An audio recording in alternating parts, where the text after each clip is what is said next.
लोकसभा में आज रेल मंत्री मल्लिकार्जुन खड़गे ने वर्ष 2014-15 का अंतरिम रेल बजट पेश किया।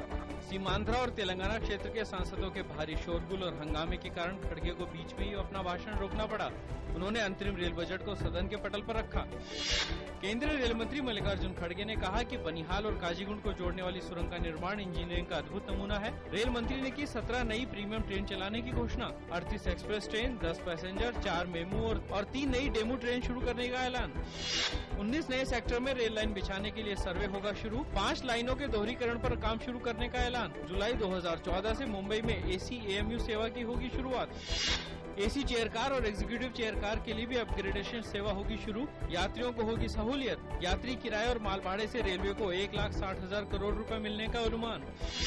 रेलवे का आंतरिक खर्च बढ़ा। साल 2013-14 के लिए ऑपरेटिंग रेशियो बढ़कर 19.8 हुआ। अगले साल इसके घटकर 89.8% पर आने का अनुमान। पूर्वी और पश्चिमी माल गलियारे पर काम बढ़ेगा आगे। अगले साल 1000 किलोमीटर तक रेल लाइन बनाने का लक्ष्य। विश्व स्तर के बुनियादी ढांचे के विकास के लिए रेलवे ने विदेशी निवेश को मंजूरी देने की जताई मंशा। राज्य सरकारों के साथ PPP योजना पर होगा काम शुरू।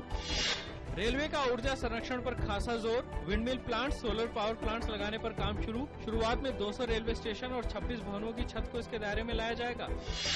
दुर्घटनाओं को रोकने के लिए रेलवे ने मानव रहित क्रॉसिंग का समापन। टक्कर विरोधी प्रणाली की योजना। दुर्घटना रोधी संरचनात्मक डिजाइन का विकास। बिजली एवं डीजल गाड़ियों के लिए सतर्कता नियंत्रक उपकरण जैसे उपाय भविष्य में अपनाए जाएंगे।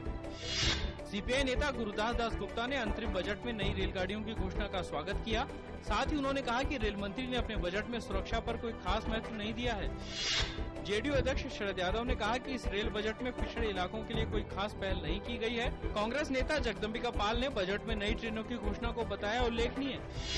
भाजपा प्रवक्ता शाहनवाज हुसैन ने रेल बजट को कम महत्व का बताते हुए कहा कि ये देश की आकांक्षाओं के अनुरूप नहीं है।